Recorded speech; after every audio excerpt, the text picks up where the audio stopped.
You've done this before. You decide to change. You start strong. And then, a few days in, somehow, you're right back where you started. You call it laziness. You call it a lack of discipline. But that's not what's actually happening. What's actually happening is your brain doing exactly what it's designed to do. And once you understand that, you can finally stop fighting yourself. Here's the thing nobody tells you: your brain isn't wired to make your life better. It's wired to keep things the same. There's a name for this. It's called homeostasis. Your body does it with temperature. If you get too hot, you sweat. Too cold, you shiver. Your body is constantly working to pull you back to a stable baseline. Your brain does the exact same thing with your habits, your routines, even your identity. Whatever you do most often becomes your baseline. And your brain will quietly work to protect that baseline, whether it's good for you or not. That's why the same brain that resists a new workout routine will just as easily resist finally leaving a routine that isn't serving you. It's not picking sides. It just wants stability. Stable and familiar. That's the goal. Not better. Not happier. Just familiar. So why does something as harmless as a new habit feel like such a fight? 3 reasons. First, negativity bias. Your brain pays more attention to what could go wrong than what could go right. That made sense a long time ago. Missing a threat could get you killed. Missing an opportunity just meant you went hungry one more day. So your brain evolved to weigh the bad far more heavily than the good. Second, uncertainty reads as danger. When you try something new, your brain can't predict the outcome yet. And an unpredictable situation gets flagged the same way a genuinely risky one does.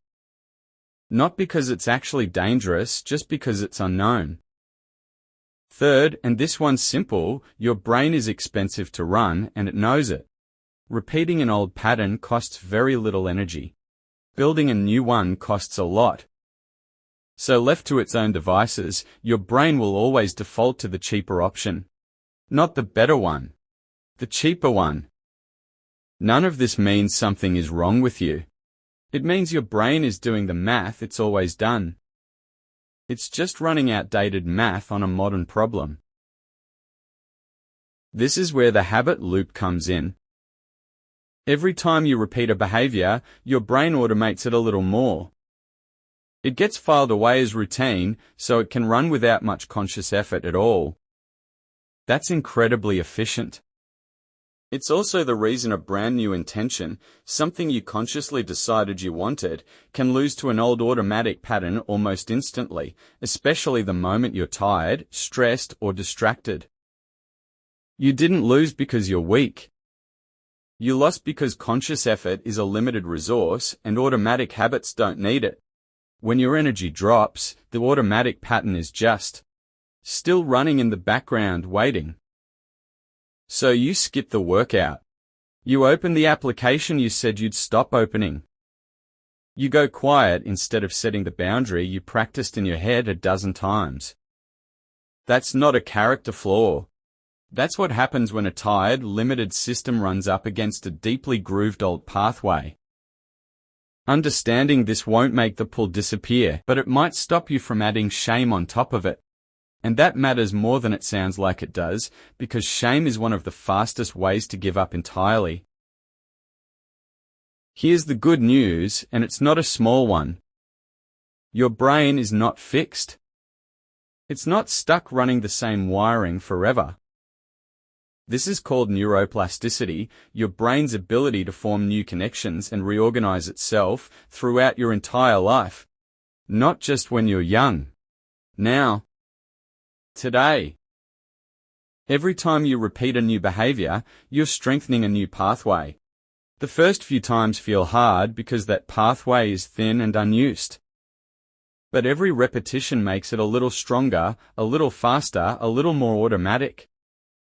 This is also why massive, sudden overhauls tend to fail, while small, consistent actions tend to stick. A huge burst of motivation can get you through day 1. It can't build a pathway strong enough to survive day 30. Only repetition can do that. So the discomfort you feel starting something new isn't a sign you're doing it wrong. It's a sign the new pathway hasn't been reinforced yet. That discomfort is temporary by design. It fades every single time you show up again.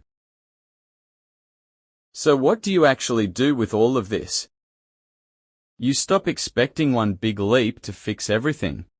One good week at the gym doesn't erase years of an old pattern. One productive morning doesn't undo months of inaction. That was never how this worked, and it was never going to be. Instead, you treat every small repetition as literal, physical progress, because it is. Every time you choose the new pattern over the old one, you're reinforcing a real pathway in a real brain. That's not a metaphor. That was never how this worked, and it was never going to be. Instead, you treat every small repetition as literal, physical progress, because it is. Every time you choose the new pattern over the old one, you're reinforcing a real pathway in a real brain. That's not a metaphor. The thing that was your biggest obstacle becomes your biggest ally just by staying consistent long enough to move the baseline. You're not fighting your brain forever. You're just outlasting the part of it that hasn't caught up yet. So the next time you try to change something and it feels like your own mind is working against you, it kind of is. But not because something's wrong with you. Your brain is just doing its oldest job, keeping you stable, keeping you safe, keeping you the same. It's not trying to stop your progress.